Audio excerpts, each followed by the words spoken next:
Aktor senior Tio Pakusadewo disebut-sebut menjadi satu dari 13 saksi atas laporan Nikita terhadap Fadel Bajide.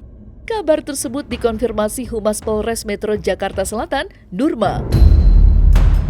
Sontak saja, kabar tersebut menuai beragam tanggapan, mengingat anak aktor Tio Pakusadewo diduga mengetahui apa yang dilakukan Fadel terhadap Loli.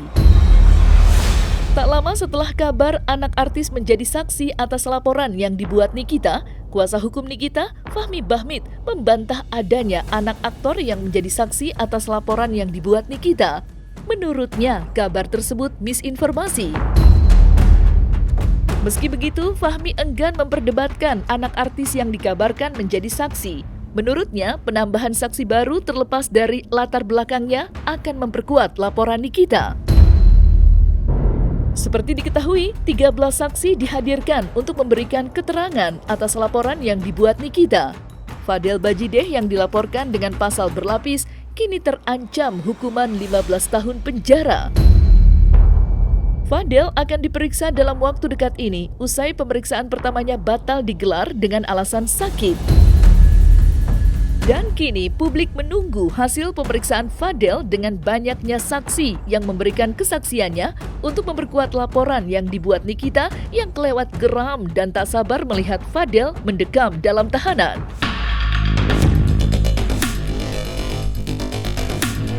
Jadi memang satu apartemen, ya, inisial A, kemudian dia mendengar, kemudian juga mengetahui. Oleh karena itu memberikan keterangan. Sudah memberikan keterangan kemarin, ya.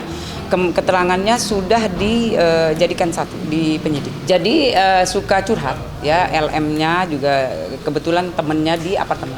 Enggak ada, karena yang punya hak dan yang meminta, yang mendatangkan, yang mendatangkan saksi itu adalah pelapor. Dalam hal ini Nikita Mirzani diwakili oleh saya pengacaranya. Tidak ada, setelah saya cek, saya tanya satu-satu saksi tersebut, tidak ada saksi anaknya aktor, anaknya bintang film, tidak ada. Salah paham mungkin terhadap seseorang tersebut. Ya, jadi saya tanya itu saksi satu dari luar negeri, Anda itu anaknya siapa? Tidak ada, saya orang yang kebetulan sering keluar negeri aja. Terus ada lagi yang biasa Anda lihat ada di YouTube kali, kalau nggak salah dia biasa juga posting sesuatu, itu bukan anaknya aktor. Saya tanya namanya siapa dulu atau siapa itu nggak ada. Satu lagi saksi juga nggak ada, Bang saya bukan anaknya ini. Abang, beberapa saksi saya tanya tidak ada. Mungkin salah menyampaikan informasi tentang hal tersebut. Jadi saksi-saksi itu memang saya mendapatkan data itu dari seseorang bahwa inilah yang mengetahui adanya sebuah peristiwa, sehingga satu-satu saya telepon, saya minta waktu ketemu, saya berkomunikasi. Nah, saksinya hadir, tidak ada satupun dia diperiksa, dimintai keterangan terhadap saksi-saksi aktor siapa, nggak ada. Sempat akhirnya saya penasaran sendiri, saya teleponin satu-satu. Ya kan saya nggak tahu nih identitas dia anak siapa, yang jelas saya bawa, saya sampaikan ke penyidik, dia diperiksa. Tapi identitasnya kan tidak ada itu.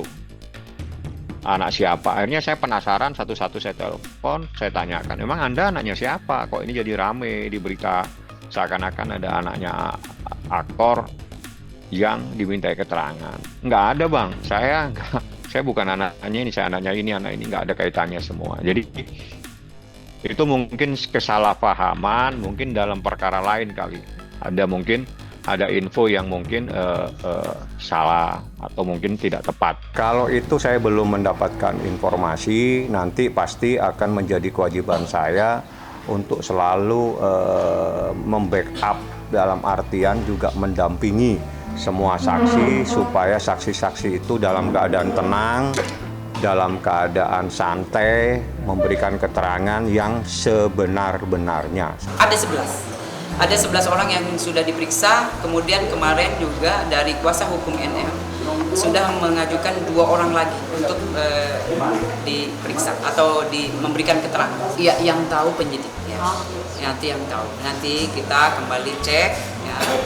Itu memang keterangan yang kita harapkan dari saksi itu yang kita kumpulkan, ya. Tidak terlepas dari anaknya siapa atau siapapun, yang jelas dia melihat, mendengar, mengetahui kejadian yang sudah dilaporkan. Masih saksi yang melihat, mendengar. Nanti kalau nanti kita pasti memeriksa saksi-saksi ahli. Yang jelas kewajiban saya mendampingi Nikita, dan kebetulan ada kakaknya juga minta didampingi, ya saya dampingi. Jadi kita nanti hari Jumat tidak ada pertemuan-pertemuan dengan terlapor, dan mustahil kita mau tidak ada pertemuan. Proses lanjut. Kalau proses hukum saya serahkan sepenuhnya kepada penyidik. Jadi kita mencari keadilan sesuai dengan koridor hukum, sesuai dengan undang-undang, membuat laporan polisi dugaan tindak pidana yang diatur dalam Undang-Undang Perlindungan Anak dan Undang-Undang Kesehatan. Prosesnya seperti apa, kita serahkan sepenuhnya dan kita percayakan sepenuhnya kepada penyidik pada Polres Metro Jakarta Selatan. Sudah masuk pemeriksaan, nanti bagaimananya biar Ibu dari Kepolisian Jakarta Selatan aja yang bicara. Ini kan negara hukum. Restoratif Justice itu RJ, itu dasar hukumnya itu Peraturan Kapolri nomor 8 tahun 2021. Syarat utamanya adalah mengembalikan dalam keadaan semula. Paham ya? Mengembalikan dalam keadaan semula. Memang bisa dikembalikan dalam keadaan semula. Artinya syarat itu tidak terpenuhi. Syarat yang diaturkan dalam Peraturan Kapolri nomor 8 tahun 2021 tidak mungkin terpenuhi, mustahil terpenuhi. RJ itu terkait dengan kasus-kasus tertentu. Misalnya harta benda, orang ditipu 5 miliar, lapor polisi, dikembalikan hartanya 5 miliar. RJ bisa. Kalau ini bagaimana caranya mengembalikan dalam keadaan semula? Saya bertanya sekarang, Anda bisa mengembalikan dalam keadaan semula? Nggak bisa, ya kan? Berarti mustahil RJ itu. RJ itu dasarnya Peraturan Kapolri. Nah, kalau Peraturan Kapolri sendiri tidak terpenuhi, syaratnya yang paling terpenting dalam Peraturan Kapolri itu mengembalikan dalam keadaan semula dari korban. Mustahil dan tidak mungkin. Tidak mungkin dan mustahil. Selain bertentangan dengan Peraturan Kapolri nomor 8 tahun 2021, tidak mungkin bisa mengembalikan dalam keadaan semula. Nah, jika dia selalu ingin, berarti itu bentuk pengakuan sebuah kesalahan yang pernah dia perbuat. Hanya orang yang melakukan kesalahan yang bingung dengan memaksa untuk melakukan RJ. RJ itu adalah perdamaian.